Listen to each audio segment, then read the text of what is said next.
Salut tout le monde, c'est du cinéma. La critique de Arcane épisode 2 attendra demain.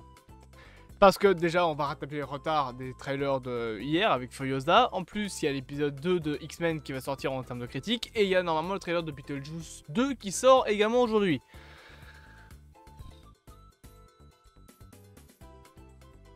Et avec tout ça, je travaille sur le premier épisode d'une nouvelle série. Ça on en reparlera dans un live. Voilà, ça va être vraiment sympa, ça va être un très gros projet. Je promets pas que ça arrivera durant le mois de mars, je vous le dis tout de suite. Mais bref, nous sommes donc aujourd'hui présents pour réagir au trailer de Furiosa.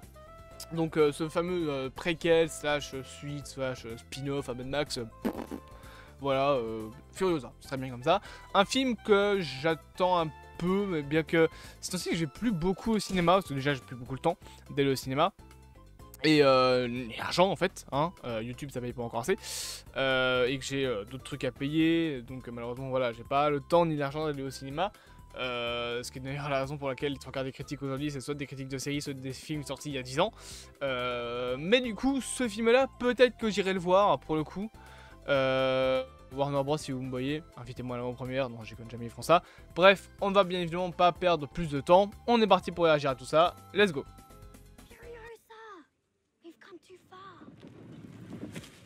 Une pomme. Ça va un peu fort. Voilà.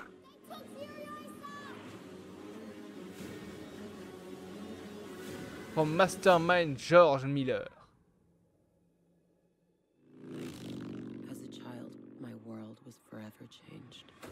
Ok. My mother was magnificent. J'adore l'ambiance même Max. Hein. Ça fait Ah, salut Thor. Ça fait vraiment penser à Deadpool 3. Hein. Au trailer. Oh là là, il est d'une classe.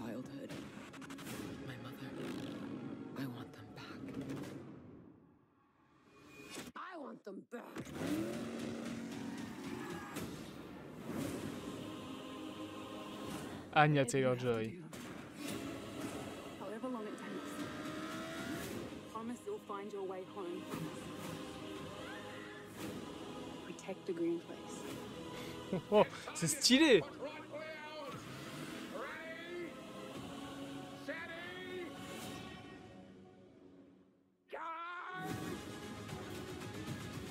Oh, c'est cool. Vraiment, c'est cool.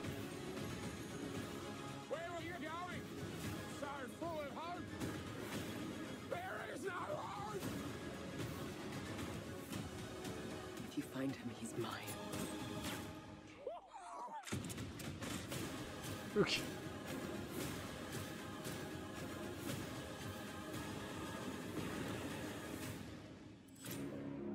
Oh le coup de... Oh. There will always be war, but to get home, Furiosa fought the world. Avec le bravo.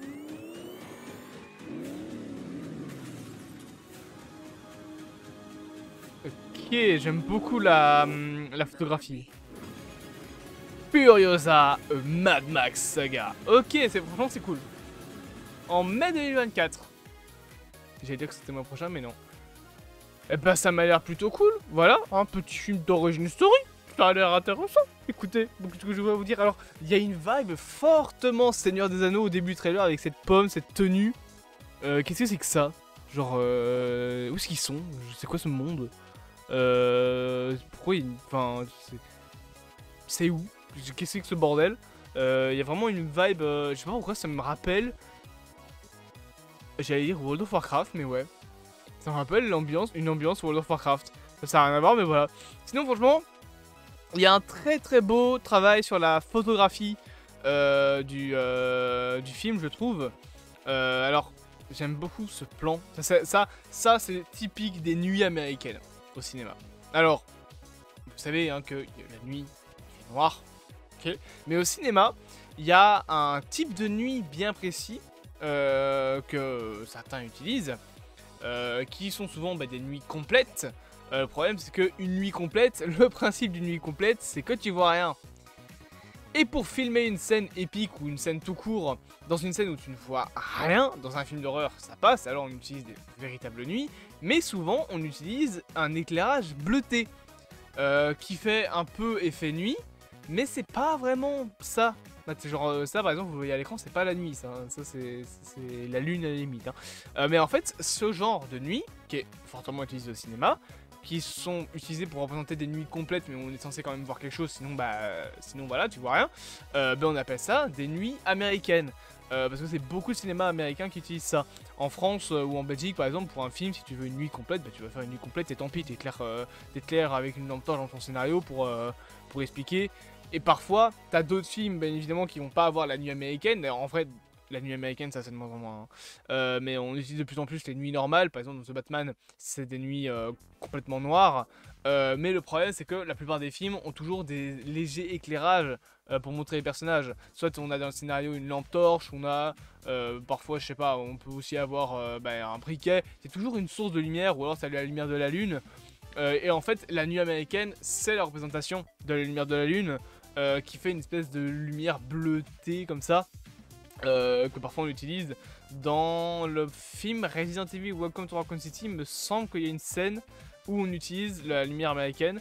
Et dans le premier Alien, il y a une nuit américaine, c'est notamment la nuit où ils sont dans le vaisseau avec le Space Jockey. La nuit, il fait nuit, alors ils ont juste leur petite loupiote. Mais toute cette séquence-là est assez bleue en termes de colorimétrie, parce que c'est une nuit américaine. Du coup, c'est un style de nuit qu'on utilise. J'aime beaucoup ce plan avec un travelling. Parce que ça, hein, les gars, j'explique, ça, c'est pas un zoom, c'est un travelling. Un zoom, c'est la caméra est fixe et elle zoome. Un travelling, c'est la caméra bouge et se rapproche de l'objet. Pour expliquer concrètement, zoom, travelling. Caméra bouge dans un travelling. D'ailleurs, tout con, pour faire un travelling, on utilise soit un steadicam, mais c'est trop banal, enfin, genre ça c'est pour que quelqu'un la porte, soit on utilise un rail de travelling. Caméra bouge. Donc c'est le principe d'un travelling. Donc ça c'est un travelling. Voilà, je vois beaucoup de gens dire oh, il y a un zoom. Non, c'est un travelling. C'est pas un zoom. Un zoom, la caméra est fixe. Un travelling, la caméra bouge. Et ça se voit rien qu'au niveau du mouvement de caméra, c'est pas le même. Voilà. Faudrait qu'on fasse un jour une vidéo sur les mouvements de caméra.